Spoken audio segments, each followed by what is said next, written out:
부사관 새끼들은 그냥 내 따까리야 안 그래? 이상한 년이 하나 와서 귀찮게 하네 이거 참. 강태식 대령은 집무실 소파에 거만하게 기대앉아 군화발을 탁자 위에 올려놓았다. 그의 입가에는 비릿한 조소가 걸려 있었다. 창밖으로 보이는 강원도 인제군 북면 원통리의 풍경은 살을 애는 듯한 칼바람이 불고 있었지만 연대장실 안은 후끈한 히터 열기로 가득 찼다. 그 열기는 마치 강태식의 비뚤어진 욕망처럼 끈적하고 불쾌했다. 그의 맞은편에 서 있는 작전과장은 뻣뻣하게 굳은 채 식은땀을 흘리고 있었다.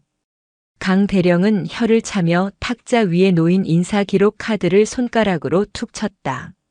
새로 오는 사단장이 707 출신이라지 아마.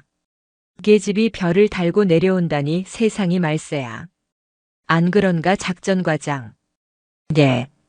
그렇습니다. 연대장님. 작전과장은 영혼 없는 대답을 내뱉었다. 이 방에서 강태식의 말은 곧 법이었고 진리였다. 토를 달았다가는 군생활이 꼬이는 것은 물론이고 인격적인 모독까지 감수해야 한다는 것을 그는 지난 1년간 뼈저리게 학습했다. 강태식은 눈을 가늘게 뜨며 창밖을 바라보았다. 멀리 설악산 줄기가 눈을 뒤집어 쓴 채 위압적으로 솟아있었다. 그는 자신이 이 부대의 왕이라고 믿었다. 육군사관학교 출신이라는 자부심은 선민의식으로 변질되었고 부사관이나 병사들을 자신의 출세를 위한 소모품 정도로 여겼다.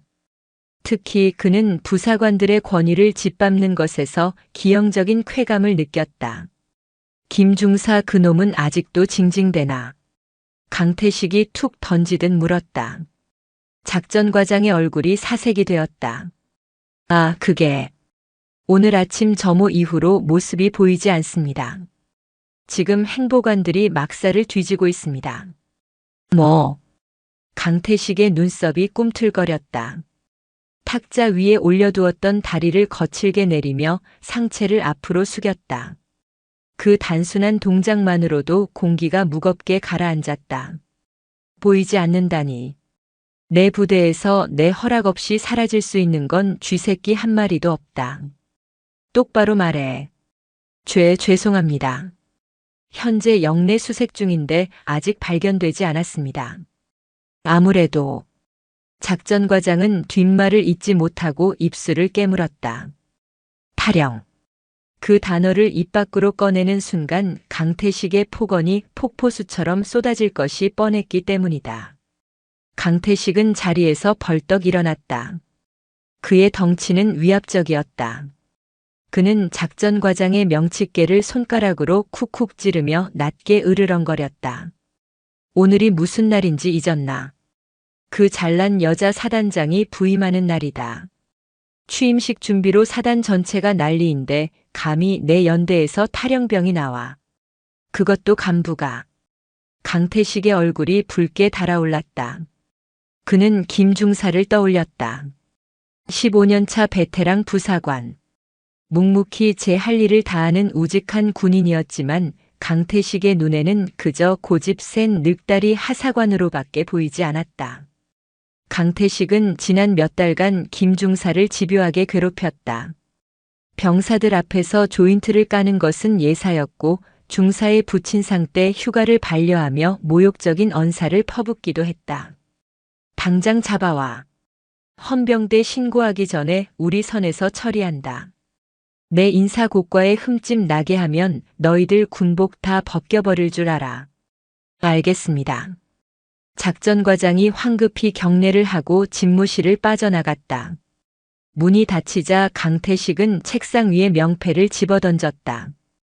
쾅 하는 소리와 함께 명패가 바닥을 굴렀다. 어딜 도망가.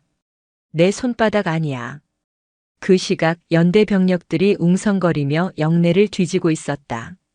하지만 김중사의 모습은 어디에도 없었다. 차가운 겨울 바람만이 텅 빈 연병장을 휘감고 돌았다. 병사들의 눈빛에는 불안함과 함께 묘한 적개심이 서려 있었다. 그들은 모두 알고 있었다. 김중사가 왜 사라졌는지, 누가 그를 벼랑 끝으로 내몰았는지. 하지만 누구도 입을 열 수 없었다. 이 52연대라는 거대한 감옥 안에서 침묵은 생존의 수단이었다. 그때 연대 상황실에 한라인 전화가 요란하게 울렸다. 당직 사령이 수화기를 들었다가 이내 얼굴이 하얗게 질렸다. 그는 떨리는 목소리로 인터폰을 눌러 연대장실을 연결했다. 연대장님, 사단 본부입니다. 신임 사단장님께서 지금 헬기로 이동 중이시라고 합니다. 예정보다 2시간이나 빠릅니다. 강태식의 미간이 찌푸려졌다. 뭐야? 이 여자가 예의도 없이 불쑥 들이닥쳐. 알았어. 정문 위병소 병력들 복장 점검 다시 시키고 김중사 건은 절대 새어나가지 않게 입단속 철저히 해. 전화를 끊은 강태식은 거울을 보며 전투복 매무새를 다듬었다. 그의 눈빛이 번들거렸다. 707 출신 최연소 소장. 얼마나 대단한지 내가 직접 봐주지. 그래봤자 군대는 짬밥이야. 그는 자신이 저지른 악행이 어떤 거대한 폭풍을 몰고 올지 전혀 짐작하지 못하고 있었다. 인제의 하늘이 잿빛으로 흐려지고 있었다. 곧 폭설이 내릴 기세였다. 두두두두두두. 차가운 겨울 공기를 가르는 헬기 소리가 을지부대 사단 본부의 연병장을 뒤흔들었다. 회색빛 하늘을 찢고 내려온 지휘 헬기가 거센 바람을 일으키며 착륙했다.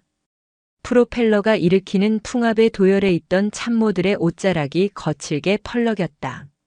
사단 참모장은 넥타이를 고쳐 매며 긴장한 표정으로 헬기 문을 주시했다. 문이 열리고 한 명의 군인이 발을 디뎠다. 홍연진 소장. 그녀의 등장은 화려함보다는 서늘함에 가까웠다. 딱 떨어지는 전투복 핏과 베레모 아래로 보이는 날카로운 눈매는 보는 이를 압도하는 기운이 있었다. 그녀의 왼쪽 눈썹 위에는 707 시절 대테러 작전 중에 얻은 희미한 흉터가 훈장처럼 남아 있었다. 그녀는 의전 차량이 대기하고 있는 곳으로 성큼성큼 걸어왔다. 참모장이 거수 경례를 올렸다. 충성. 사단장님 환영합니다. 사단 참모장 대령 박. 그만. 홍연진의 목소리는 낮았지만 헬기 소음을 뚫고 들어올 만큼 명징했다. 그녀는 경례를 받은 손을 내리지도 않은 채 참모장의 눈을 똑바로 응시했다. 취임식은 생략한다. 네. 네. 사단장님. 하지만 준비된 식순이 있고 예하부대 지휘관들이 모두 대강당에 모여 있습니다. 참모장이 당황하며 말을 더듬었다. 홍연진은 천천히 주변을 둘러보았다. 사령부 건물 곳곳에 걸린 환영 현수막들이 거추장스럽게 펄럭이고 있었다. 지금 내 귀에 들리는 보고와 자네가 준비한 잔치판의 분위기가 너무 다르군. 그녀의 시선이 참모장을 꿰뚫을 듯이 날카로워졌다. 52연대 상황 보고해. 참모장의 눈동자가 흔들렸다. 그 찰나의 흔들림을 홍연진은 놓치지 않았다. 그녀는 이미 국방부 장관에게 직접 보고를 받고 내려오는 길이었다. 하지만 현장의 지휘관들이 얼마나 상황을 은폐하고 축소하려는지 확인하고 싶었다. 52연대 말씀이십니까? 특이사항 없습니다. 강태식 연대장이 부대를 아주 잘 장악하고 있어서. 장악이라. 홍연진이 짧게 코웃음을 쳤다. 그녀는 대기하고 있던 1호차 레토나 대신 옆에 세워져 있던 작전용 소형 전술 차량 쪽으로 몸을 돌렸다. 운전병. 시동 걸어. 사단장님. 어디로 가시려는 겁니까? 집무실로 모시겠습니다. 52연대로 간다. 내 눈으로 직접 확인해야겠어. 얼마나 잘 장악하고 있는지. 홍연진은 뒷좌석 문을 직접 열고 올라탔다. 그녀의 행동에는 군더더기가 없었다. 당황한 참모장은 허겁지겁 조수석에 올라탔다. 차량이 위병소를 빠져나와 44번 국도를 달리기 시작했다. 창밖으로 보이는 인제의 산세는 험준했다. 홍연진은 차창에 머리를 기대고 눈을 감았다. 그녀의 머릿속에는 장관이 건네준 첩보 파일의 내용이 선명하게 떠올랐다. 강태식 대령. 사관학교 출신의 엘리트 코스를 밟아왔지만 그 이면에는 수많은 하급자들의 피눈물이 있었다. 그리고 오늘 새벽 한 명의 중사가 그 지옥을 견디지 못하고 탈영했다. 단순한 탈영이 아니었다. 그것은 살려달라는 비명이었다. 참모장. 홍연진이 눈을 감은 채 불렀다. 네. 사단장님. 김철수 중사. 52연대 3대대 부소대장. 오늘 아침 점호에 불참했지. 참모장의 등 뒤로 식은땀이 흘러내렸다. 신임 사단장이 도착하자마자 단위 부대의 부사관 이름까지 알고 있을 줄은 꿈에도 몰랐다. 그 보고가 조금 지연된 것 같습니다. 단순한 영내 이탈로 보여서 자체 수색 중이라고. 단순 이탈이 아니야. 홍연진이 눈을 번쩍 떴다. 그녀의 눈동자에 서린 살기에 운전병조차 백미러를 보지 못하고 침을 삼켰다. 한 사람의 인생이 벼랑 끝에 몰려 떨어진 거다. 그걸 단순 이탈이라고 보고한 놈이나 그걸 묵인하고 있는 놈이나 내 눈엔 다 똑같은 공범이야. 차량은 어느새 52연대 위병소를 통과하고 있었다. 사전에 연락도 없이 들이닥친 사단장의 차량에 위병소 근무자들은 허둥지둥 경례를 했다. 연병장에는 눈을 치우고 있는 병사들의 모습이 보였다. 하나같이 표정이 어두웠고 군기는커녕 패배감에 젖어 있는 듯한 모습이었다. 연대 본청 앞에 차가 멈췄다. 소식을 듣고 뛰쳐나온 강태식 대령이 온매무새를 가다듬으며 다가왔다.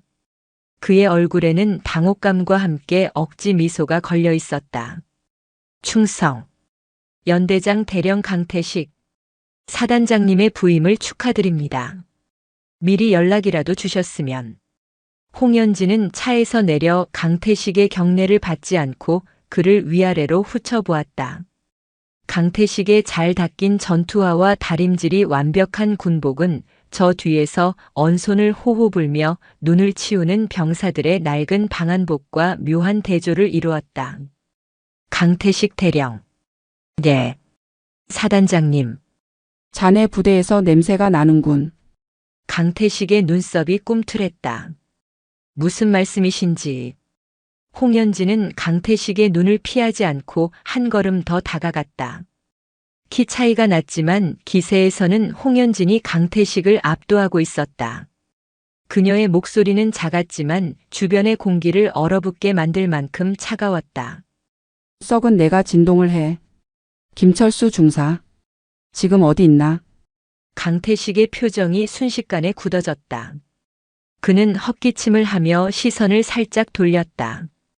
아, 그 친구 말입니까? 잠시 볼 일이 있어 외출을. 거짓말. 홍연진이 말을 잘랐다.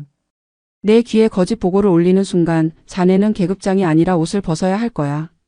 헌병대 풀어. 그녀는 뒤따라온 사단 헌병대장에게 손짓했다. 지금 즉시 연대장실 행정반 그리고 김 중사의 관물대까지 샅샅이 뒤져. 김 중사가 남긴 흔적 유서 메모 하나라도 놓치지 마라. 사단장님, 이건 너무하신 처사 아닙니까? 일개 부사관 하나 때문에 연대의 지휘권을 이렇게 무시하셔도 되는 겁니까? 강태식이 참지 못하고 항변했다. 그의 얼굴이 불그락푸르락했다. 감히 여자가 굴러온 돌이 내 영토를 침범해 라는 생각이 그의 눈빛에 여실히 드러났다. 홍연진은 싸늘하게 웃었다. 일개 부사관이라고 했나? 그녀가 강태식의 가슴팍에 달린 명찰을 손가락으로 가리켰다. 그 일개 부사관들이 없으면 자네는 전쟁터에서 총알바지도 못해. 부하를 도구로 보는 지휘관은 지휘관이 아니라 살인자다. 홍연진은 몸을 돌려 병사들이 있는 연병장 쪽을 바라보았다. 나는 김 중사를 잡으러 온 게 아니다. 그를 살리러 왔다. 만약 그가 잘못된다면 강 대령. 자네가 그 죗값을 뼈 하나하나 부러뜨려서라도 치르게 될 거야. 홍연진의 선전포고에 연대 본청 앞은 숨소리조차 들리지 않을 만큼 정적에 휩싸였다. 눈발이 점점 굵어지고 있었다. 인제의 겨울이 그리고 홍연진과 강태식의 전쟁이 이제 막 시작되고 있었다. 52연대장 집무실의 공기는 무겁게 가라앉아 있었다. 주인이어야 할 강태식 대령은 소파 구석에 쫓겨나듯 앉아 있었고 상석인 집무 책상에는 홍연진 소장이 앉아 있었다. 그녀는 천천히, 아주 천천히 강태식이 결제했던 서류철들을 넘겼다. 종이가 넘어가는 사각거리는 소리만이 방 안의 정적을 깨뜨렸다. 그 소리는 마치 날카로운 칼날이 강태식의 목을 겨누는 듯한 긴장감을 자아냈다. 홍연진은 서류에서 눈을 떼지 않은 채 입을 열었다. 연대장. 강태식은 불퉁한 표정으로 대답했다. 다리를 꼬고 앉아 불편한 심기를 노골적으로 드러내고 있었다. 네. 사단장님. 말씀하십시오. 병력 관리 기록부를 보니 아주 흥미롭군. 관심 병사 관리보다 간부들 징계 기록이 더 많아. 견책 근신 휴가 제한. 사유는 지시 불이행 군기문란 태도 불량. 죄다 주관적인 판단들이야. 홍연진이 서류철을 탁 덮으며 고개를 들었다. 그녀의 눈빛은 서늘했다. 자네에게 군기란 뭐지? 부하들 정강이를 걷어차고 인격을 모독해서 얻어내는 공포심인가? 강태식은 억울하다는 듯 목소리를 높였다. 사단장님께서는 707에만 계셔서 야전의 현실을 잘 모르시는 것 같습니다. 이놈들은 조금만 풀어주면 기어오릅니다. 꽉 잡지 않으면 부대가 안 돌아갑니다. 김중사 그놈도 마찬가지입니다. 제가 오냐오냐 했더니 끝도 없이 나태해져서 쾅! 홍연진의 주먹이 책상을 내리쳤다. 거대한 굉음은 아니었지만 묵직한 울림이 방 안을 진동시켰다. 입 다물어. 그녀는 자리에서 일어났다. 야전의 현실? 내가 707에서 대테러 작전을 수행할 때 자네는 골프장에서 나이스샷이나 외치고 있었겠지. 내 앞에서 야전을 논하지 마라. 지금 당장 중대장급 이상 간부들과 행보관들을 대회의실로 집합시켜. 잠시 후 연대 대회의실에는 팽팽한 긴장감이 감돌았다. 강태식의 눈치를 보느라 고개도 들지 못하는 장교들과 부사관들이 도열해 있었다. 그들의 눈에는 공포와 피로가 뒤섞여 있었다. 홍연진은 단상에 서서 그들의 얼굴을 하나하나 뜯어보았다. 나는 오늘 여러분을 문책하러 온 게 아니다. 단지 듣고 싶을 뿐이다. 김철수 중사가 왜 이 부대를 떠나야만 했는지, 그리고 여러분은 그동안 무엇을 보고 겪었는지. 아무도 입을 열지 않았다. 침묵은 길고 지루했다. 강태식은 회심의 미소를 지으며 팔짱을 꼈다. 내 부하들은 내 편이다. 혹은 내 보복이 두려워 입도 뻥긋 못할 것이다. 라는 확신이었다. 그때였다. 맨 뒷줄에 서 있던 젊은 하사 한 명이 손을 들었다. 손은 파들파들 떨리고 있었지만 눈빛만은 절박했다. 김중사와 같은 소대에서 근무하는 박하사였다. 사단장님, 발언해도 되겠습니까? 강태식이 눈을 부라리며 박하사를 노려보았다. 야 박하사, 너 미쳤어? 여기가 어디라고? 강태식 대령은 나가 있어. 홍연진의 명령은 단호했다. 사단장님, 이건 제 부하들입니다. 제가 배석해야. 용의자가 피해자 진술 현장에 있는 법은 없다. 헌병대장 연대장 밖으로 모셔. 헌병들이 강태식의 양팔을 잡고 끌어내려 하자 그는 고래고래 소리를 지르며 끌려나갔다. 문이 닫히자 박하사는 참았던 눈물을 터뜨리며 바닥에 주저앉았다. 사단장님, 김중사님은 죽으러 가신 겁니다. 홍연진이 단상에서 내려와 박하사의 어깨를 잡았다. 죽으러 가다니. 그게 무슨 말인가? 똑바로 설명해봐. 박하사는 흐느끼며 말을 이었다. 연대장님이 지난주 회식 자리에서 김중사님 아버지 욕을 하셨습니다.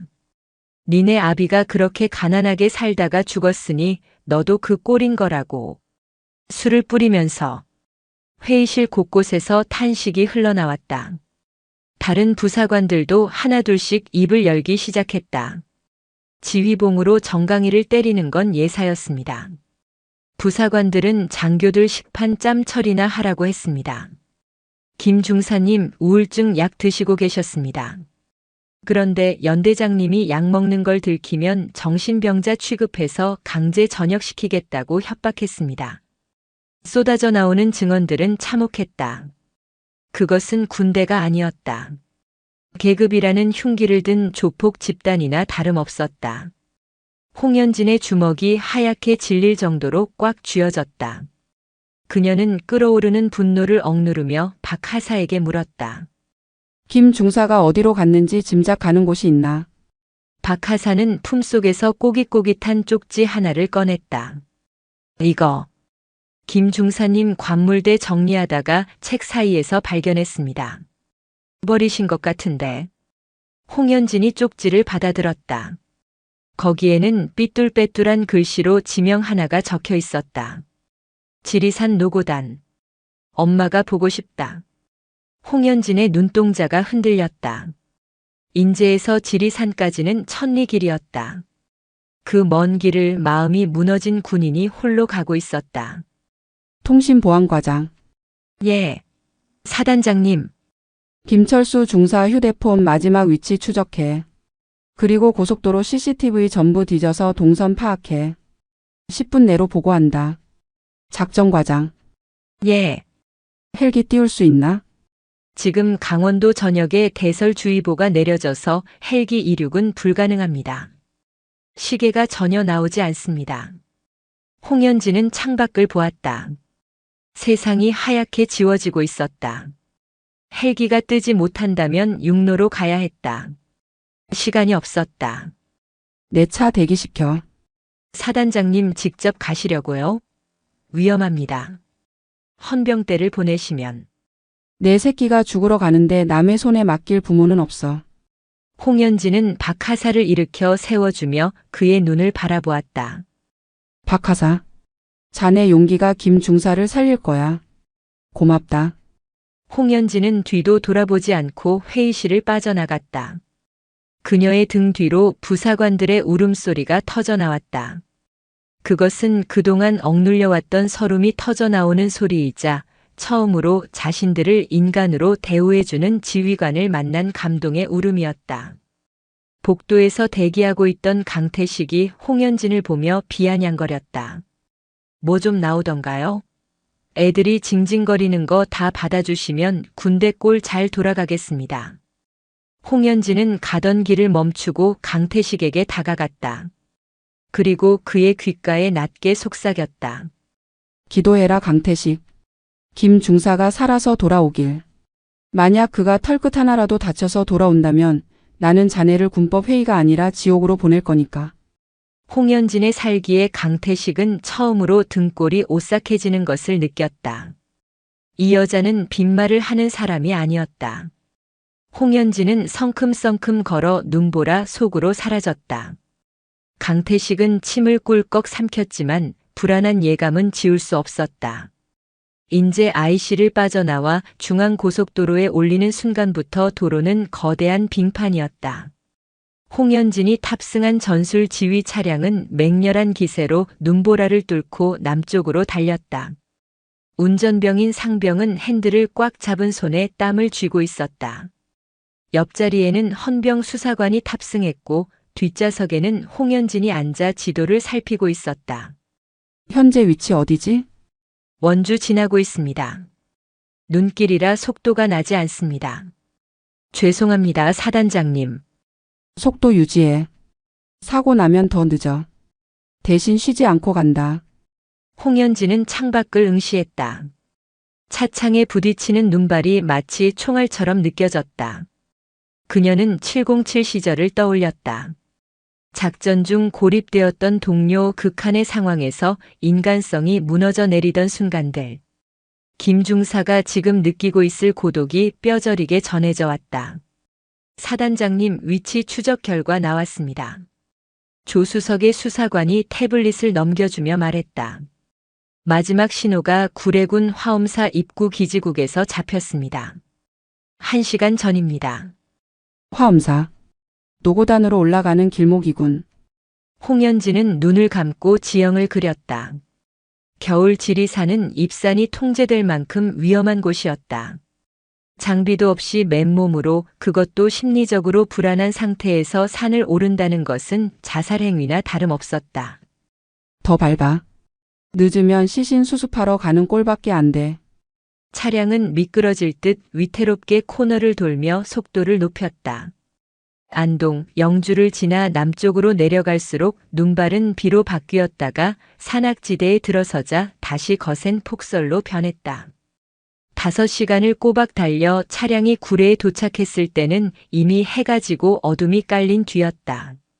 화엄사 주차장은 텅 비어 있었고 산 입구에는 입산 통제 팻말이 을씨년스럽게 서 있었다. 홍연진은 차에서 내려 전투화 끈을 단단히 조였다. 차가운 산바람이 뺨을 때렸다. 사단장님, 같이 가겠습니다. 혼자는 위험합니다. 수사관이 따라 내리며 말했다. 하지만 홍연진은 고개를 저었다. 아니. 여럿이 우르르 몰려가면 그가 놀라서 더 깊은 곳으로 숨거나 극단적인 선택을 할 수 있어. 나 혼자 간다. 너희는 여기서 대기하면서 구조대와 앰뷸런스를 요청해. 그리고 홍연진은 품에서 자신의 계급장이 달린 약장을 떼어 주머니에 넣었다. 지금부터 나는 사단장이 아니다. 그냥 전우를 찾으러 온 군인일 뿐이야. 그녀는 랜턴 하나의 의지에 어둠 속으로 걸어 들어갔다. 등산로는 눈이 무릎까지 쌓여 있었다. 발을 내디딜 때마다 차가운 한기가 전투복을 뚫고 들어왔다. 707 훈련 시절 천리행군을 수도 없이 해봤지만 오늘의 발걸음은 그 어느 때보다 무거웠다. 김철수. 제발 살아만 있어라. 1시간쯤 올랐을까. 노고단 대피소로 향하는 길목, 벼랑 끝에 위태롭게 서 있는 흐릿한 그림자가 보였다. 눈보라 속에 홀로 서 있는 사람. 김철수 중사였다. 그는 난간도 없는 바위 끝에 서서 까마득한 아래를 내려다보고 있었다. 홍연진은 숨을 헐떡이며 멈춰 섰다. 거리는 약 20m. 자극해서는 안 되었다. 김 중사. 바람 소리에 묻혀 들리지 않을까 걱정했지만 그 그림자는 움찔하며 고개를 돌렸다. 헬쑥하게 패인 볼, 초점 없는 눈동자, 며칠은 깎지 않은 수염. 그는 군인이라기보다 삶에 지친 망령 같은 모습이었다. 누구십니까? 헌병입니까? 잡으러 왔습니까? 김 중사의 목소리는 갈라져 있었다. 그는 뒷걸음질 치며 벼랑 끝으로 더 다가갔다. 오지 마십시오. 다 필요 없어. 지긋지긋해. 그놈의 소리 지르는 것도 내 자존심 짓밟는 것도 이제 다 끝낼 거야. 철수야. 홍연진은 천천히, 아주 천천히 두 손을 들고 다가갔다. 나 헌병 아니야. 내가 52연대에서 제일 일 잘한다고 소문난 김철수 맞지? 나 너 보러 왔어. 웃기지 마.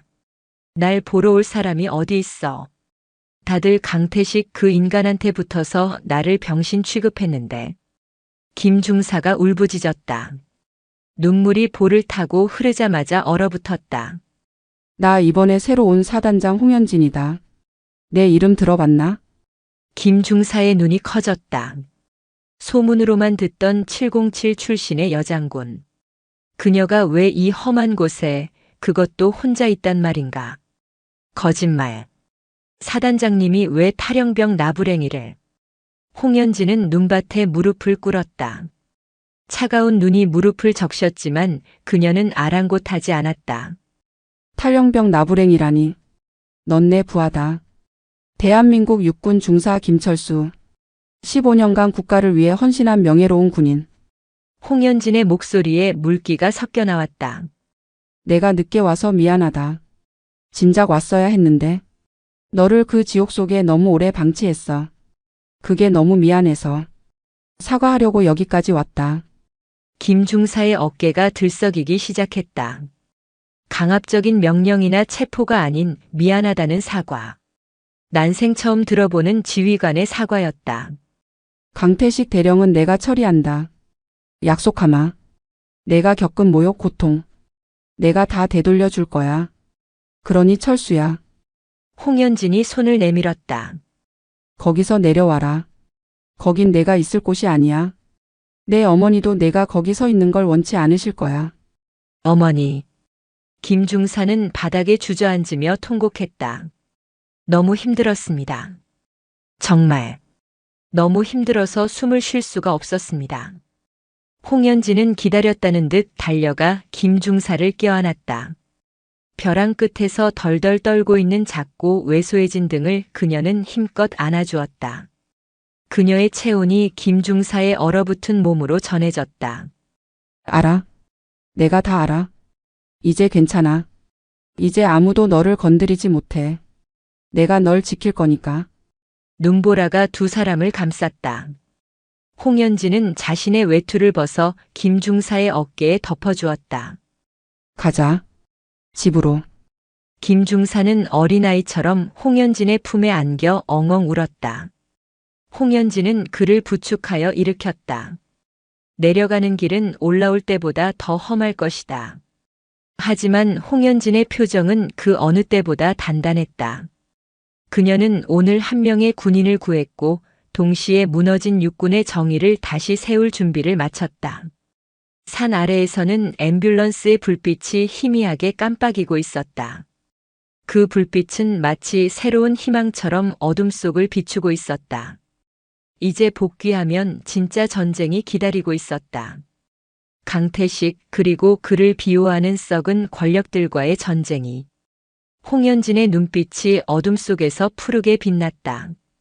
새벽 3시에 52연대 연대장실은 매캐한 담배 연기로 가득 차 있었다.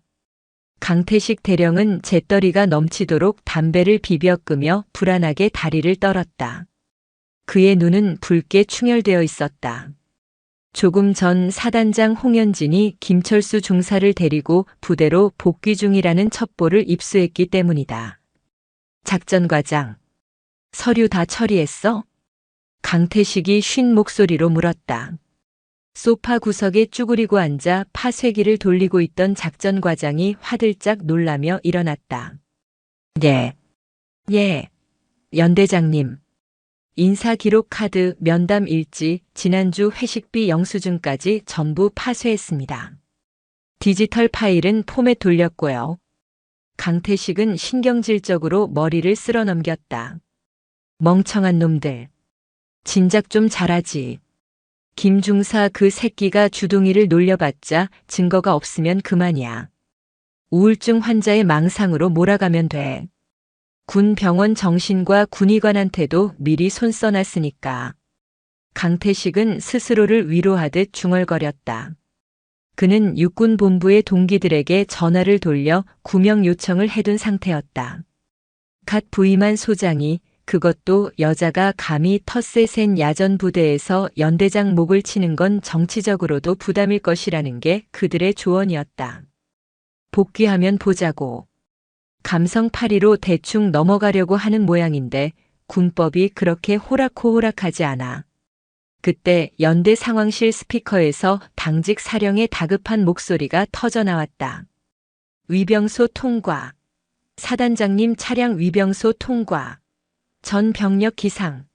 전 병력 기상. 강태식은 자리에서 벌떡 일어났다. 왔군. 그는 거울을 보며 구겨진 전투복을 펴고 표정을 관리했다. 비굴함과 당당함 사이 그 어딘가에 있는 교묘한 가면을 썼다. 한편 홍현진이 탄 차량은 연병장을 가로질러 본청 앞에 멈춰 섰다. 차 문이 열리고 홍현진이 내렸다. 그녀의 전투복은 눈과 흙탕물로 엉망이 되어 있었지만 그 모습이 오히려 전장을 뚫고 온 장수의 기백을 느끼게 했다. 뒷좌석에서 김철수 중사가 부축을 받으며 내렸다. 따뜻한 히터 바람을 쐬고 조금 진정되었지만 여전히 그의 눈빛은 두려움에 떨고 있었다. 익숙한 연병장 풍경이 그에게는 다시 지옥 입구처럼 느껴지는 듯 했다. 홍현진은 김중사의 손을 꽉 잡았다. 고개 들어. 그녀의 목소리는 낮고 단단했다. 죄 지은 사람은 고개를 숙이지만 피해자는 당당해야 해. 저 건물을 봐라. 저 안에 있는 건 괴물이 아니라 그저 겁쟁이일 뿐이야. 김 중사는 홍현진의 눈을 바라보았다. 그 눈동자 안에서 흔들리지 않는 확신을 읽었다. 그는 떨리는 입술을 앙다물고 고개를 천천히 들었다. 그때 현관문이 열리고 강태식이 뛰어나왔다. 그는 과장된 몸짓으로 경례를 붙였다. 충성. 사단장님 무사히 돌아오셔서 다행입니다. 김중사 너 이 자식 사단장님께 무슨 민폐야. 강태식은 짐짓 김중사를 걱정하는 척하며 다가와 어깨를 낚아채려 했다. 그 손길에는 은근한 압력이 실려 있었다. 입을 다물라는 무언의 협박이었다. 탁! 홍현진이 강태식의 손목을 쳐냈다. 매서운 소리가 새벽 공기를 갈랐다. 사단장님. 더러운 손 치워. 홍현진은 강태식을 벌레 보듯 쳐다보았다. 내 부하 몸에 손끝 하나라도 대면 그 손목을 부러뜨려 놓겠다고 했을 텐데. 경고를 잊었나 보군. 아니, 저는 그저 부하가 걱정돼서. 걱정? 자네가 지금 걱정해야 할 건 김 중사가 아니라 자네 아니야. 홍현진은 뒤에 서 있던 헌병 수사관에게 눈짓했다. 김 중사를 의무대로 후송해. 최고의 의료진을 붙이고 누구도 접근하지 못하게 24시간 경호 병력을 배치한다. 특히 52연대 간부들이 접근하면 즉시 체포해. 예, 알겠습니다. 김 중사가 들것에 실려 구급차로 옮겨졌다. 멀어지는 김 중사를 보며 강태식의 눈매가 사나워졌다. 증거인멸의 시간이 부족했다. 김 중사를 격리시킨다는 건 그 입에서 나올 증언을 완벽하게 보호하겠다는 뜻이었다. 강태식. 홍현진이 강태식 앞으로 한 걸음 바짝 다가갔다. 두 사람의 거리는 불과 한 뼘. 오늘 아침 9시. 연병장에 전 장병 집합시켜. 열외는 없다. 시사병, 당직병, 휴가 복귀자까지 전부 모아. 전 장병 집합이라니요? 날씨도 춥고 병사들 휴식 여건도 보장해야 하는데. 강태식은 본능적으로 위험을 감지하고 핑계를 댔다. 공개적인 자리에서 망신을 줄 셈인가 하는 불안감이 엄습했다. 홍현진은 싸늘하게 미소 지었다. 병사들 걱정을 다하고 많이 변했군. 토 달지 마라. 이건 명령이다. 그녀는 강태식의 어깨를 툭 치고 지나쳐 본청으로 들어갔다. 그리고 기대해. 오늘 자네 인생에서 가장 기억에 남는 취임식이 될 테니까. 강태식은 멀어지는 홍현진의 뒷모습을 보며 주먹을 부들부들 떨었다. 치욕스러웠다. 하지만 그는 아직 믿고 있었다. 자신이 쌓아온 인맥과 계급의 벽이 자신을 지켜줄 것이라고. 그는 떨리는 손으로 휴대폰을 꺼내 어딘가로 문자를 보냈다. 장군님 도와주십시오. 미친년이 날뛰고 있습니다. 하지만 그는 몰랐다. 이미 홍현진은 국방부 장관에게 모든 전권을 위임받았으며 707 시절부터 그녀가 보여준 처절한 응징의 방식이 무엇인지 상상조차 하지 못하고 있었다. 동이 트고 있었다. 핏빛처럼 붉은 여명이 52연대를 감싸 안았다. 그것은 심판의 날이 밝았음을 알리는 신호였다. 오전 9시 52연대 연병장은 팽팽한 긴장감으로 터질 듯했다. 영하 15도의 혹한 속에서 2,500명의 장병들이 도열해 있었다. 칼바람이 불 때마다 깃발들이 요란하게 펄럭였지만 병사들은 미동도 하지 않았다. 그들의 시선은 모두 단상 위를 향해 있었다. 단상 중앙에는 홍현진 소장이 서 있었다. 정복 차림의 그녀는 마이크 앞에 꼿꼿하게 서서 연병장을 내려다보았다. 그 옆 한 단 낮은 곳에는 강태식 대령이 불안한 눈빛으로 서 있었다. 그는 자꾸만 시계를 보며 초조해했다. 홍현진이 마이크를 잡았다. 쉬어. 쉬어. 지휘자의 구령에 맞춰 수천 개의 군화가 동시에 움직이는 소리가 났다. 오늘 나는 취임사를 하기 위해 이 자리에 선 것이 아니다. 그녀의 목소리가 스피커를 타고 연병장에 울려 퍼졌다. 나는 오늘 우리 군의 수치스러운 치부를 도려내고 무너진 정의를 다시 세우기 위해 이 자리에 섰다. 강태식의 얼굴이 흑빛이 되었다. 홍현진은 품에서 서류 봉투 하나를 꺼냈다. 그것은 강태식이 파쇄했다고 믿었던 그러나 헌병대가 복구해낸 감찰 기록과 부하들의 익명 투서들이었다. 강태식 대령. 홍현진이 고개를 돌려 그를 불렀다. 강태식은 흠칫 놀라며 그녀를 쳐다봤다. 예. 사단장님. 앞으로 나와. 강태식은 주저주저하며 단상 중앙으로 걸어 나왔다. 수천 명의 병사들이 그를 쳐다보고 있었다. 그 시선들 속에 담긴 경멸과 증오가 피부로 느껴졌다. 자네는 지휘관의 권한을 이용하여 부하들을 핍박하고 인격을 모독했으며 급기야 한 군인을 죽음의 문턱까지 몰고 갔다. 인정하나? 사단장님, 이건 모함입니다. 저는 부대 지휘를 위해 엄격하게. 강태식이 억울하다는 듯 소리쳤다. 엄격함과 가혹함은 다르다. 홍현진은 말을 자르고 병사들을 향해 외쳤다. 여기 있는 장병들에게 묻는다. 강태식 연대장의 지휘가 정당했나?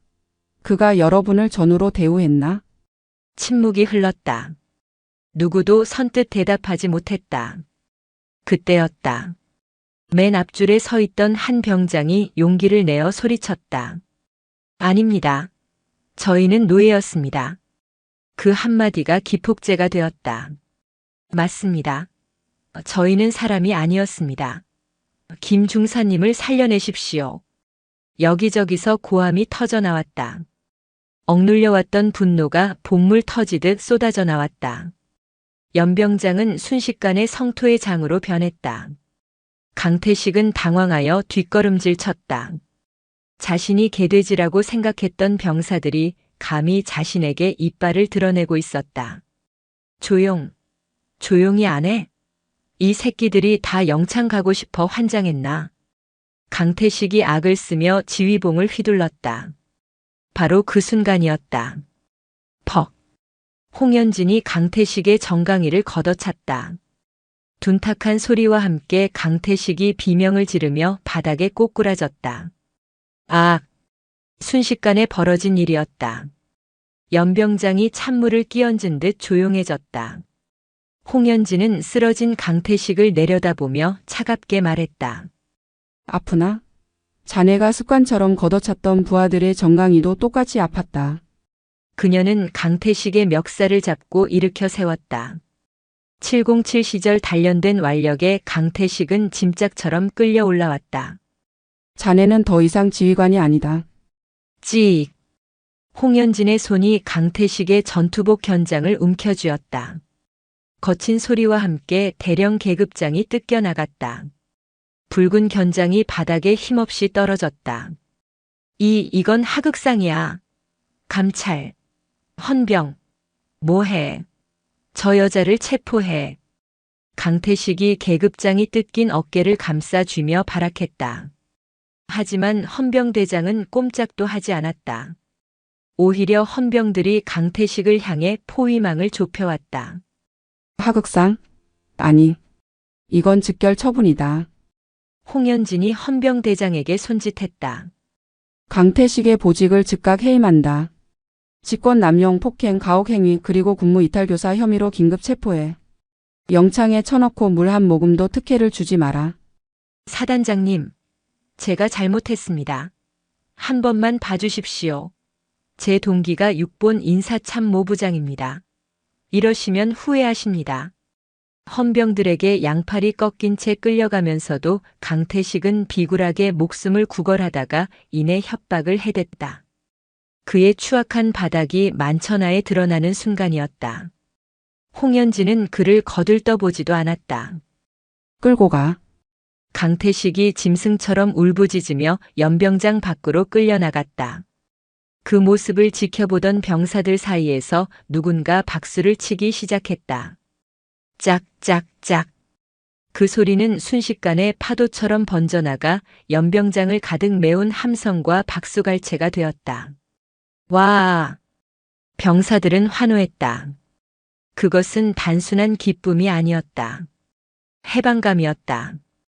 홍현진은 다시 마이크를 잡았다. 주목. 함성이 잦아들었다. 오늘부로 52연대의 악습은 모두 폐기한다. 나는 여러분에게 무조건적인 편안함을 약속하지 않는다. 훈련은 더 고될 것이다. 하지만 약속한다. 부당한 대우, 인격 모독, 비합리적인 명령은 내 부대에 없다. 여러분이 흘리는 땀방울이 헛되지 않게 그 명예만큼은 내가 목숨 걸고 지킨다. 홍현진이 거수 경례를 올렸다. 이상. 충성. 2,500명의 함성이 인제의 하늘을 뒤흔들었다. 그 소리는 이전의 억지스러운 외침과는 달랐다. 진심이 담긴 심장이 뛰는 울림이었다. 홍현진은 단상을 내려왔다. 다리가 약간 후들거렸다. 밤새 한숨도 자지 못한 피로가 몰려왔지만 그녀의 마음은 그 어느 때보다 가벼웠다. 멀리 의무대 쪽에서 휠체어를 탄 김철수 중사가 이 광경을 지켜보고 있었다. 그의 눈에서 하염없이 눈물이 흘러내렸다. 홍현진은 그를 향해 희미하게 웃어 보였다. 눈발이 다시 날리기 시작했다. 하지만 그 눈은 더 이상 춥게 느껴지지 않았다. 썩은 환부를 도려낸 자리에 새살이 돋아나듯 12사단 을지부대에는 새로운 바람이 불어오고 있었다. 홍현진은 떨어진 강태식의 계급장을 군홧발로 밟고 지나갔다. 이제 시작이었다. 그녀가 만들어갈 진짜 군대의 이야기는 국군 수도병원 정신건강의학과 병동의 창밖으로는 서울의 화려한 야경이 보였지만 병실 안은 고요했다. 하얀 시트 위에 앉아있는 김철수 중사는 멍하니 창밖을 응시하고 있었다. 그의 곁에는 깎다 만 사과 접시가 놓여 있었다. 드르륵. 문이 열리고 홍현진 소장이 들어왔다. 그녀는 사복 차림이었다.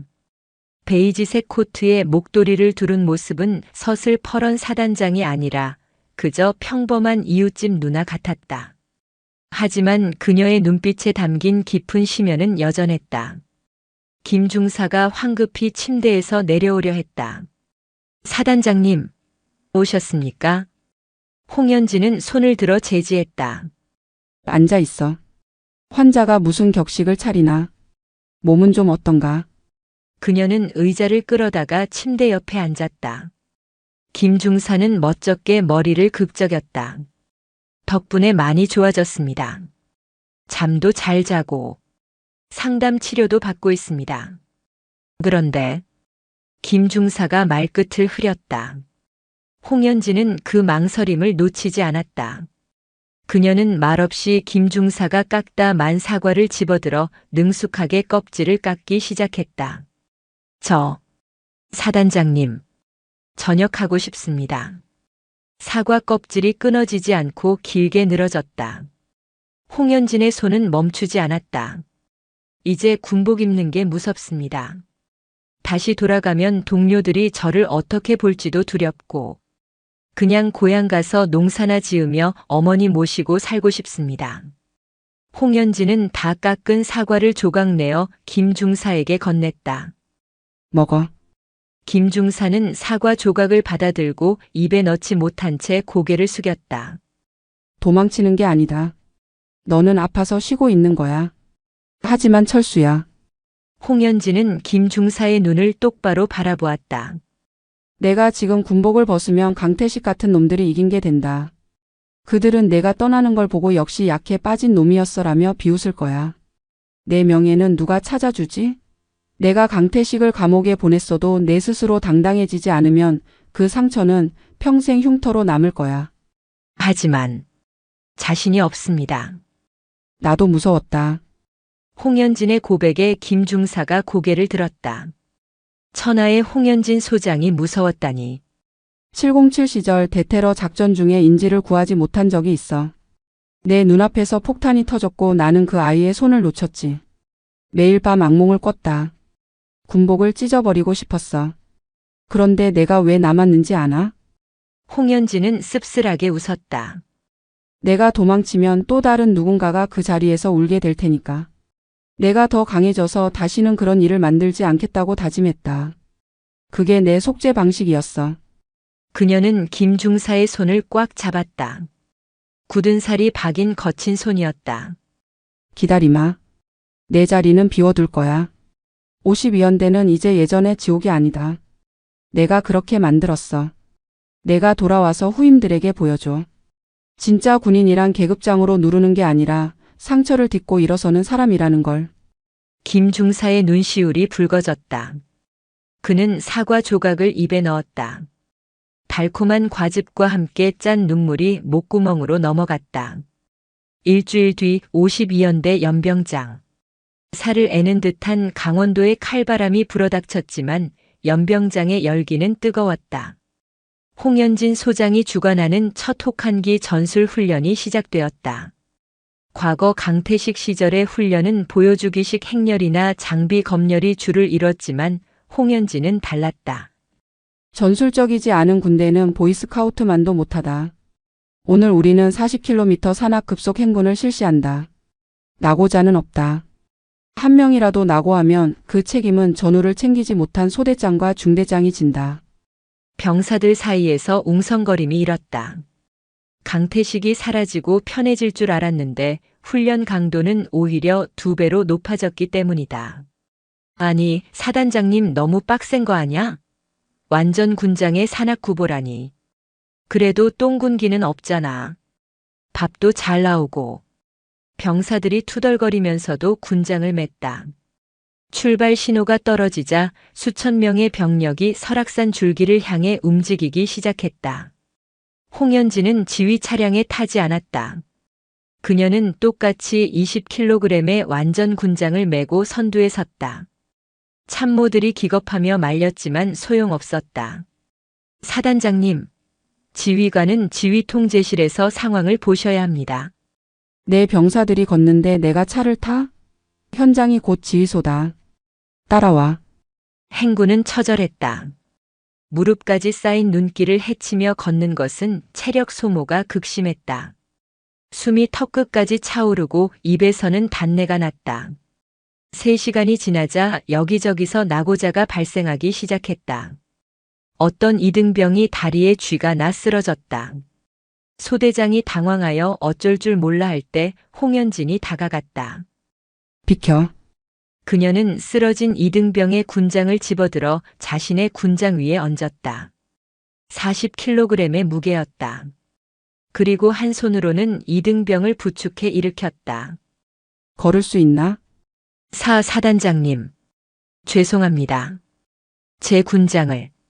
미안하면 걸어. 내 짐은 내가 들어줄 테니 너는 내 몸만 챙겨서 끝까지 가라. 우리는 같이 간다. 이등병은 울먹이며 고개를 끄덕였다. 그 모습은 순식간에 대열 전체로 퍼져나갔다. 사단장이 병사의 군장을 대신 메고 걷는다. 그것은 충격이었다. 병사들의 눈빛이 변하기 시작했다. 야, 사단장님도 하시는데 우리가 퍼지면 쪽팔린 거다. 일어나. 밀어줄게. 잡아. 서로가 서로를 부축하고 밀어주기 시작했다. 불만 섞인 투정은 사라지고 거친 호흡과 파이팅을 외치는 함성만이 산을 울렸다. 저녁 무렵 부대가 주둔지에 도착했을 때 홍연진의 전투복은 땀과 눈으로 흠뻑 젖어 있었다. 그녀는 군장을 내려놓고 거칠게 숨을 몰아쉬었다. 어깨가 끊어질 듯 아팠지만 그녀는 미소 지었다. 병사들이 해냈다. 단 한 명의 낙오자도 없이. 그날 밤 야전 텐트 안에서 라면을 끓여 먹으며 병사들은 수군거렸다. 야, 우리 사단장님 진짜 괴물 아니냐? 707은 다르긴 다르다. 근데 좀 멋있지 않냐? 강태식 그 인간은 차 타고 다니면서 욕만 했는데. 홍연진은 지휘 텐트 밖에서 그 소리를 듣고 있었다. 밤하늘에는 별이 쏟아질 듯 빛나고 있었다. 그녀는 주머니 속에서 김철수 중사의 사진을 꺼내 보았다. 보고 있나 철수야. 내 후배들이 이렇게 강하다. 빨리 와라. 상처가 아문 자리에 신뢰라는 이름의 꽃이 피어나고 있었다. 하지만 홍연진은 알고 있었다. 꽃이 필 때가 가장 벌레가 꼬이기 쉬운 법이라는 것을. 어둠 속에서 누군가가 그녀를 노리고 있다는 서늘한 직감이 스쳐 지나갔다. 평화는 오래가지 않았다. 서울 용산구 육군본부 인근의 고급 한정식집. 구속 수사 중인 강태식의 변호사와 육군 인사사령부의 유력자인 박 준장이 은밀하게 만나고 있었다. 박 장군님, 강 대령이 억울해하고 있습니다. 사단장이 감정적으로 일을 처리해서 유능한 지휘관 하나를 매장시켰다고요.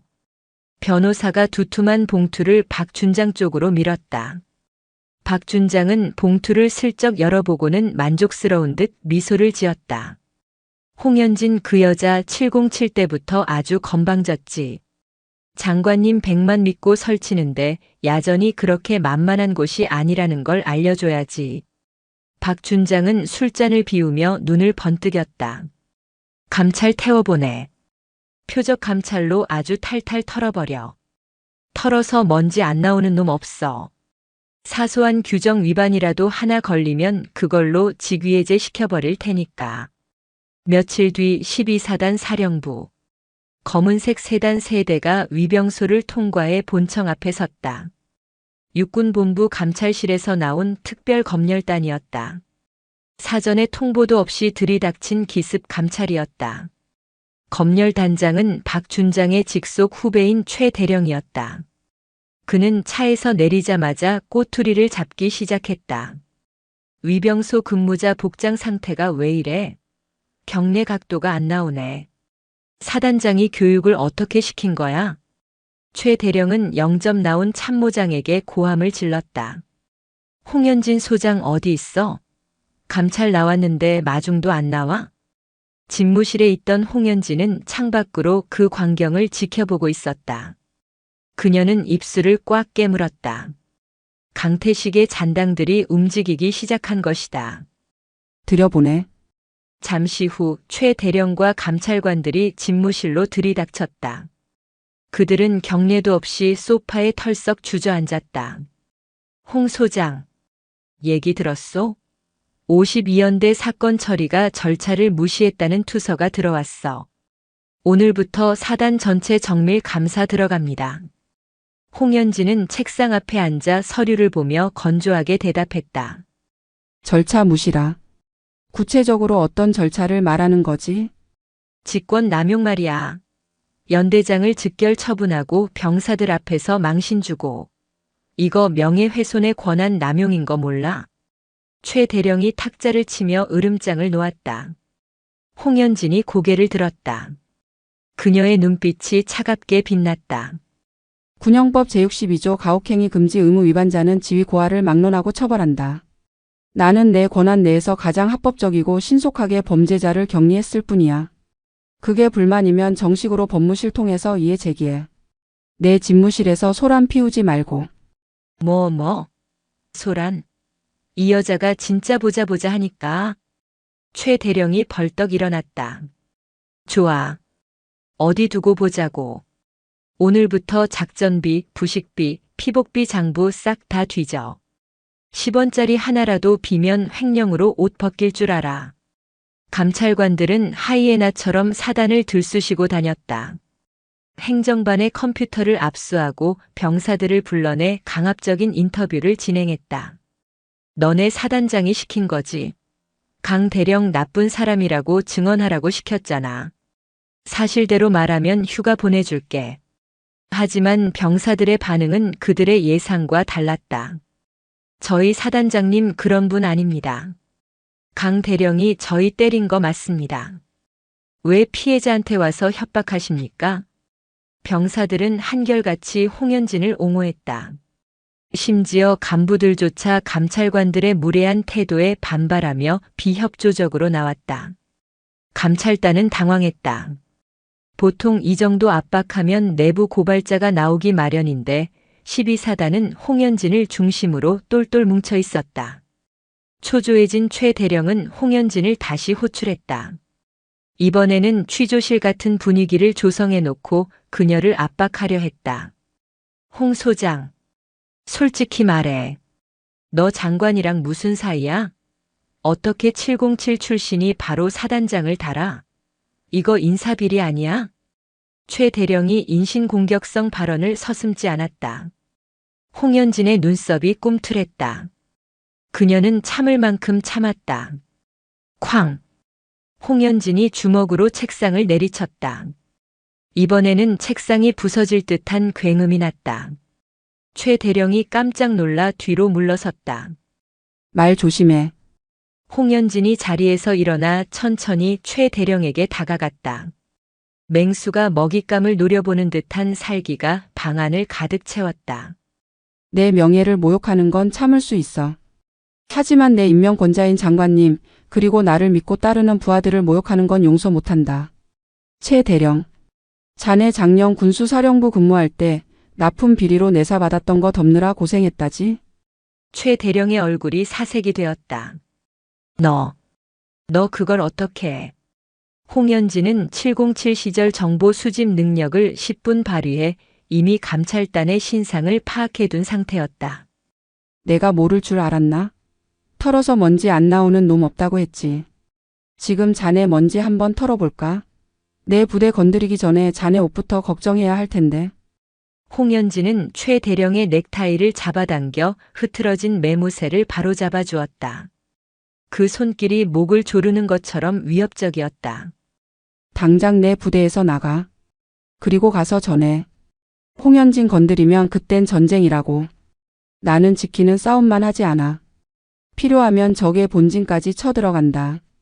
최 대령은 식은땀을 줄줄 흘리며 아무 말도 하지 못했다.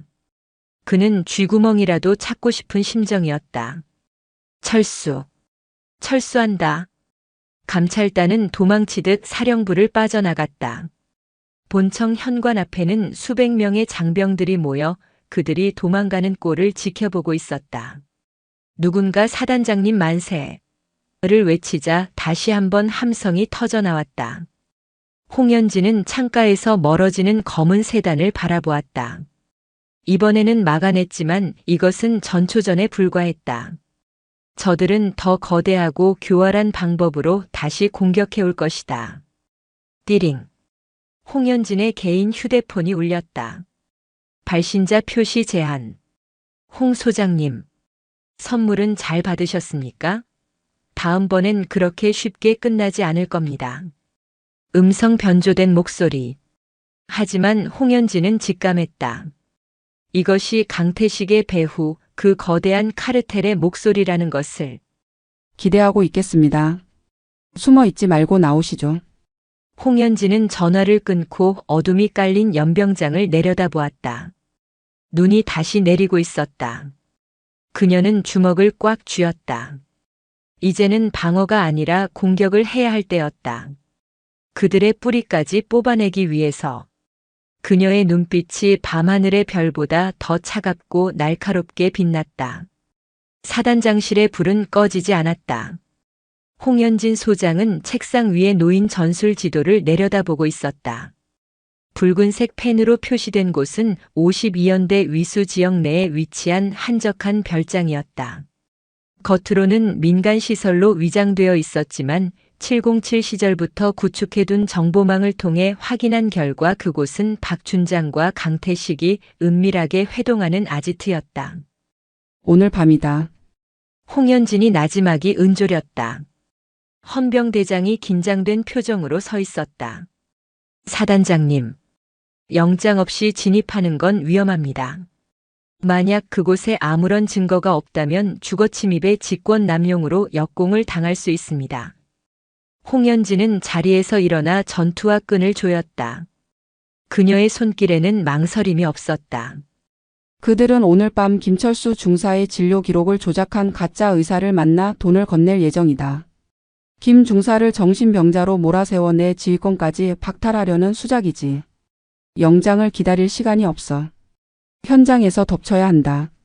하지만 책임은 내가 진다. 너희는 내 신호가 떨어지면 진입해서 신병만 확보해. 선봉은 내가 선다. 홍현진은 정복을 벗고 검은색 전술복으로 갈아입었다. 계급장도 명찰도 없는 오직 어둠에 녹아들기 위한 복장이었다.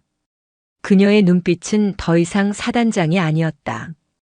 대한민국 최고의 인간 병기 707 특수임무단의 전설이었던 시절로 돌아가 있었다. 칠흑 같은 어둠이 깔린 강원도의 산길.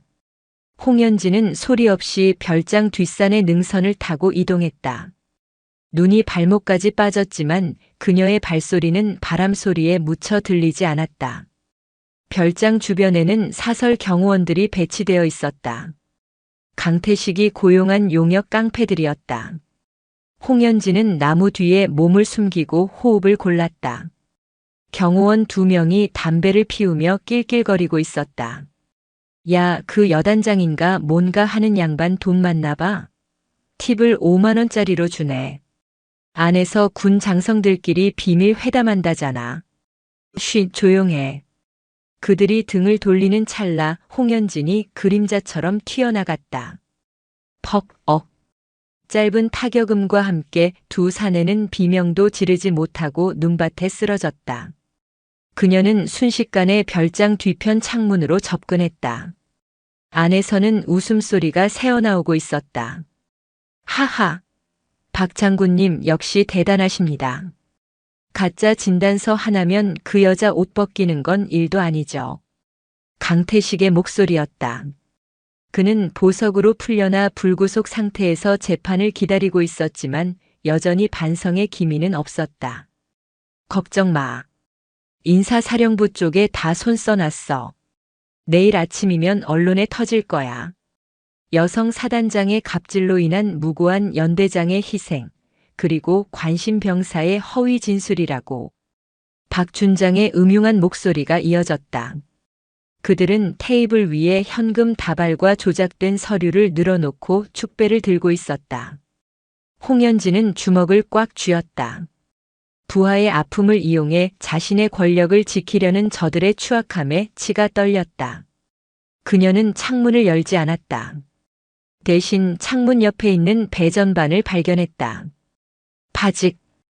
홍현진이 단검으로 전선을 끊자 별장의 모든 불이 동시에 꺼졌다. 뭐야? 정전이야? 경호원. 야, 밖에 누구 없어? 안에서 당황한 고함이 터져나왔다. 그 순간 홍현진이 창문을 깨고 안으로 뛰어들었다. 와장창. 유리 파편이 흩날리는 어둠 속에서 홍현진은 정확하게 강태식의 위치를 찾아냈다. 그녀는 강태식의 팔을 꺾어 테이블 위로 짓눌렀다. 으악! 누구야? 나다. 어둠 속에서 들려오는 서늘한 목소리에 강태식은 숨을 멈췄다. 홍현진? 불 켜. 홍현진의 신호에 따라 밖에서 대기하던 헌병대가 들이닥치며 서치라이트를 비췄다. 눈부신 빛이 방 안을 가득 채웠다. 박 준장과 가짜 의사 그리고 강태식은 눈을 뜰 수 없어 비틀거렸다.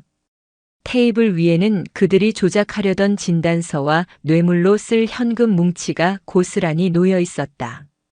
이건 함정이야. 불법 도청의 가택 침입이야. 내가 누군지 알아? 박 준장이 삿대질하며 소리쳤다. 홍현진은 강태식을 바닥에 패대기치고 천천히 박 준장에게 다가갔다. 함정? 아니, 이건 사냥이다. 홍현진은 박 준장의 멱살을 잡고 벽으로 밀어붙였다. 당신들이 군인인가? 부하들의 피를 빨아먹고 사는 기생충이지. 당신들 같은 놈들 때문에 최전방에서 떨고 있는 내 새끼들이 욕을 먹는 거야. 이 손 놔. 감히 장성에게. 계급장? 떼어줄까? 홍현진의 눈에서 살기가 뿜어져 나왔다. 박 준장은 압도적인 기세에 눌려 입을 다물었다. 헌병대장. 현행범으로 전부 체포해. 증거물 하나도 빠짐없이 수거하고. 특히 저 조작된 진단서 원본과 대조해서 국과수에 의뢰해. 알겠습니다. 전원 체포. 수갑이 채워지는 강태식은 홍현진을 노려보며 악을 썼다. 두고 봐. 내가 이대로 끝날 것 같아? 내 뒤에 누가 있는지 알면 넌 뼈도 못 추려. 홍현진은 강태식의 귀에 대고 차갑게 속삭였다. 내 뒤에 누가 있든 상관없어. 내 뒤에는 52연대 2,500명의 전우들이 있다. 덤벼봐. 다 부숴줄 테니까. 강태식과 박준장이 개처럼 끌려나갔다. 별장은 다시 고요해졌다. 홍현진은 테이블 위에 놓인 김철수 중사의 사진을 집어들었다. 조작된 서류 속에 파묻혀 있던 그의 맑은 눈망울이 홍현진을 보고 있었다. 이제 다 끝났다, 철수야. 그녀는 사진에 묻은 먼지를 털어냈다. 창밖에는 새벽이 밝아오고 있었다. 기나긴 밤이 지나고 진짜 아침이 오고 있었다. 겨울이 지나고 인제의 산자락에 진달래가 피기 시작했다. 12사단 을지부대의 연병장은 따스한 봄 햇살로 가득 찼다. 하지만 그 따스함보다 더 뜨거운 열기가 연병장을 달구고 있었다. 으라차차. 하나, 둘, 하나, 둘. 상의를 탈의한 장병들이 구릿빛 근육을 드러내며 타이어를 끌고 있었다. 그들 사이에서 가장 큰 목소리로 구령을 붙이는 사람, 바로 복귀한 김철수 중사였다. 그는 더 이상 벼랑 끝에 섰던 나약한 폐잔병이 아니었다. 살이 조금 더 올랐고 눈빛은 생기로 반짝였다. 야, 거기 이병. 힘들다고 고개 숙이지 마. 고개 들고 하늘 봐. 할 수 있어. 김 중사가 뒤처지는 병사의 등을 밀어주며 소리쳤다.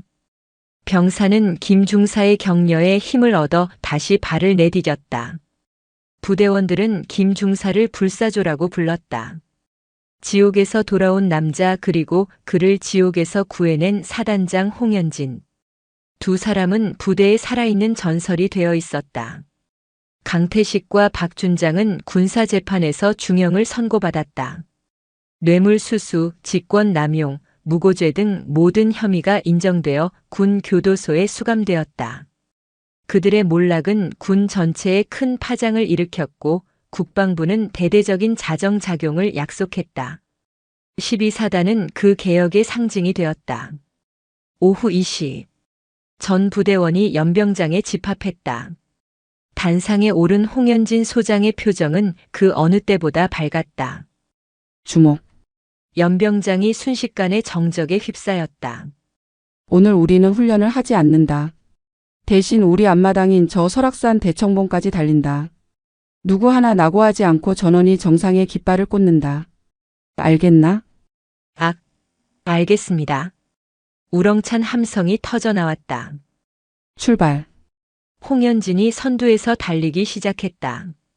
그녀의 뒤로 김철수 중사, 연대장, 대대장, 그리고 수천 명의 병사들이 띠를 이루며 따라붙었다.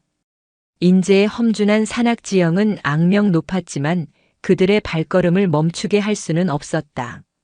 숨이 턱까지 차오르고 허벅지가 터질 것 같았지만 서로가 서로를 끌어주고 밀어주었다. 계급장은 중요하지 않았다. 그저 함께 땀 흘리는 전우만이 있을 뿐이었다. 1시간, 2시간. 끝이 보이지 않을 것 같던 오르막길의 끝에서 마침내 탁 트인 정상이 나타났다. 와! 병사들이 환호성을 지르며 정상에 올랐다. 발 아래로 굽이치는 백두대간의 능선이 파노라마처럼 펼쳐졌다. 홍현진은 거친 숨을 몰아쉬며 바위 위에 섰다. 그녀의 땀방울이 햇살을 받아 보석처럼 빛났다. 김철수 중사가 다가와 시원한 물통을 건넸다. 사단장님, 드십시오. 고맙다. 홍현진은 물을 단숨에 들이켰다. 그리고 김 중사를 바라보며 물었다. 어때? 이제 좀 살만한가? 김 중사는 활짝 웃었다. 그 웃음은 그가 잃어버렸던 15년 군 생활의 자부심을 되찾은 미소였다. 네, 행복합니다. 사단장님 덕분에 다시 태어난 기분입니다. 나 덕분이 아니다. 내가 포기하지 않은 덕분이야. 홍현진은 김 중사의 어깨를 두드렸다. 철수야. 저 아래를 봐라. 그녀가 가리킨 곳에는 그들이 달려온 꼬불꼬불한 산길과 그 길을 가득 메운 장병들의 행렬이 보였다. 혼자 가면 빨리 갈 수 있지만 함께 가면 멀리 갈 수 있다고 했다. 나는 너희들과 함께 아주 멀리 가고 싶다. 어떤 시련이 와도 저 산처럼 묵묵하게 버티면서. 홍현진은 뒤를 돌아 병사들을 향해 소리쳤다. 을지부대 용사들. 오늘 우리가 흘린 땀이 이 나라를 지키는 가장 강한 방패가 될 것이다. 사랑한다. 사랑합니다. 사단장님. 충성, 충성, 충성. 장병들이 행가래를 치듯 모자를 하늘 높이 던졌다. 수천 개의 베레모가 파란 하늘을 수놓았다. 홍연진은 그 광경을 눈에 담으며 가슴 벅찬 감동을 느꼈다. 707 시절 혼자만의 싸움에 익숙했던 그녀는 이제 알 수 있었다. 진정한 강함이란 상대를 제압하는 힘이 아니라 내 사람을 지키고 함께 웃을 수 있는 따뜻함이라는 것을. 바람이 불어왔다. 겨울의 차가움은 온데간데 없고 풋풋한 흙냄새와 꽃향기가 섞인 봄바람이었다. 홍연진과 김철수 그리고 12사단 장병들은 그 바람을 맞으며 다시 달릴 준비를 했다. 그들의 군화 소리가 희망의 박동처럼 산을 울렸다. 새로운 육군의 미래가 바로 이곳 인제의 산자락에서 힘차게 고동치고 있었다.